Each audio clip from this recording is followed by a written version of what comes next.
फतेहपुर जिले के सुल्तानपुर घोष थाना क्षेत्र स्थित गौती गांव में उस वक्त हड़कंप मच गया जब गांव के ही रहने वाले अनीस नाम के युवक का शव गांव के बाहर खेतों से बरामद हुआ। शव देखकर ये अंदाजा लगाया गया कि किसी ने बड़ी बेरहमी के साथ धारदार हथियार से अनीस की हत्या की है। गाँव वालों की सूचना के बाद घटनास्थल पर पहुंची पुलिस ने शव को कब्जे में लेकर पोस्टमार्टम के लिए भेजा। फिलहाल मामले की जाँच की जा रही है।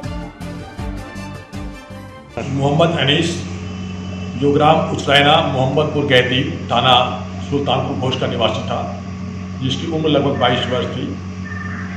रात टेलीफोन पर लगभग 9 बजे किसी से बात हुई और उसके पश्चात वह चला गया। आज सवेरे गांव के बाहर बाग के पास खेत में उसकी लाश बरामद हुई है। उसके शरीर पर धारदार हथियार के निशान है और उसका मोबाइल गायब है। घटनास्थल का निरीक्षण इंस्पेक्टर सुल्तानपुर घोष, सीओ खागा, एडिशनल एसपी तथा मेयर द्वारा कर लिया गया है।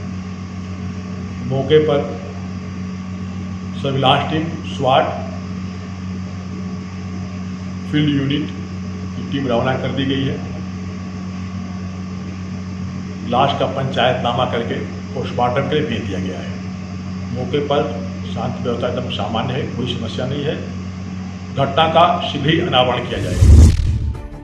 फतेहपुर जिले के मालवा थाना क्षेत्र के सौरा स्थित कार गैरेज में अचानक गैस सिलेंडर फटने से गैरेज में खड़ी गाड़ियां धू-धू कर जलने लगी। तेज विस्फोट से गैरेज में काम कर रहे 3 लोग झुलस गए, जिन्हें नजदीकी अस्पताल में भर्ती कराया गया, जहां घायलों का इलाज चल रहा है। वहीं घटना की सूचना मिलने के बाद मौके पर पहुंची फायर ब्रिगेड ने कड़ी मशक्कत के बाद आग पर काबू पाया। आगरा में सवारियों से भरा ऑटो बेकाबू होकर खाई में जा गिरा, जिसमें एक शख्स की मौके पर ही मौत हो गई। हादसे में 3 सवारियां गंभीर रूप से घायल हुई हैं, जिन्हें अस्पताल में भर्ती कराया गया। वहीं ऑटो चालक मौके से फरार हो गया। आगरा में एक जालिम ससुर का वीडियो वायरल हुआ है, जिसमें आरोपी ससुर बहू के बाल पकड़कर घसीटता देखा जा सकता है। आरोपी ने महिला की घसीट कर पिटाई लगाई। अब पीड़िता ने इंसाफ के लिए एसएसपी को प्रार्थना पत्र दिया। बताया जा रहा है कि जमीनी विवाद के चलते ससुर ने बहू की हालत की है।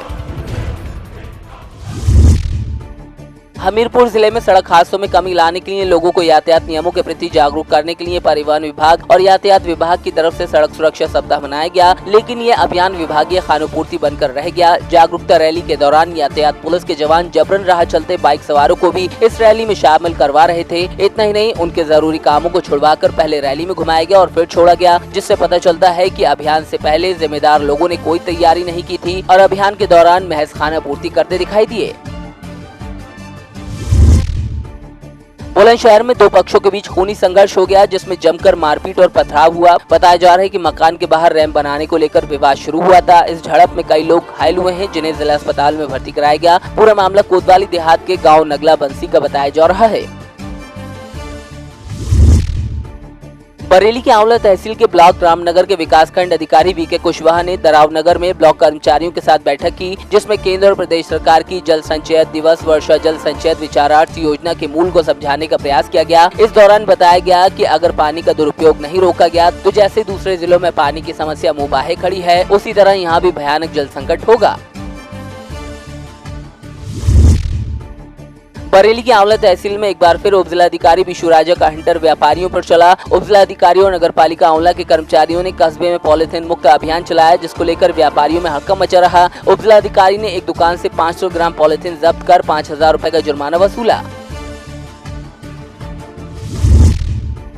मथुरा में इन दिनों चोरों के हौसले बुलंद हैं। थाना सदर बाजार इलाके की कृष्णा विहार कॉलोनी में स्थित यूनियन बैंक के एटीएम को बदमाशों ने तोड़ने का प्रयास किया। जानकारी मिलने के बाद पुलिस मौके पर पहुंची। फिलहाल सीसीटीवी फुटेज खंगाले जा रहे हैं।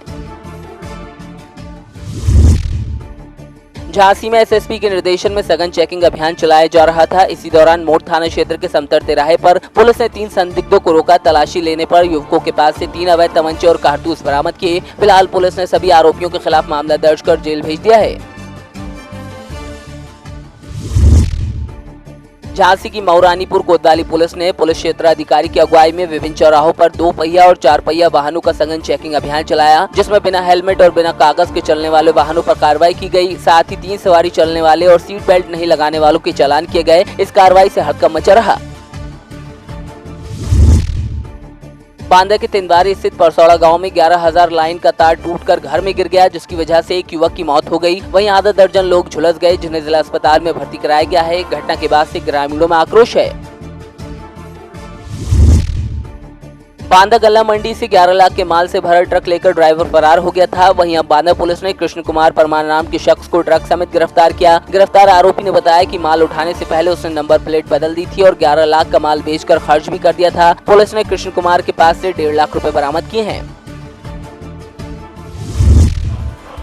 दहेज के लिए महिलाओं पर हो रहे अपराध रुकने का नाम नहीं ले रहे हैं। ताजा मामला बागपत जिले के दोगट थाना इलाके का है, जहां दहेज की मांग पूरी नहीं होने पर एक विवाहिता को जिंदा जला दिया गया। पीड़िता को परिजन गंभीर हालत में जिला अस्पताल लेकर पहुंचे, जहां से मेरठ के लिए रेफर किया गया है। पीड़िता ने सास और देवर पर जलाने का आरोप लगाया। फिलहाल पुलिस के अधिकारी अभी तक तहरीर नहीं मिलने की बात कह रहे हैं। पीड़ितों की तहरीर मिलने पर पुलिस ने सख्त कार्रवाई की बात कही है। देखिए, थाना दोघट में कल शाम में सूचना मिली थी कि एक नवविवाहिता हैं, उनकी शादी लगभग 8-9 महीना पहले हुई थी।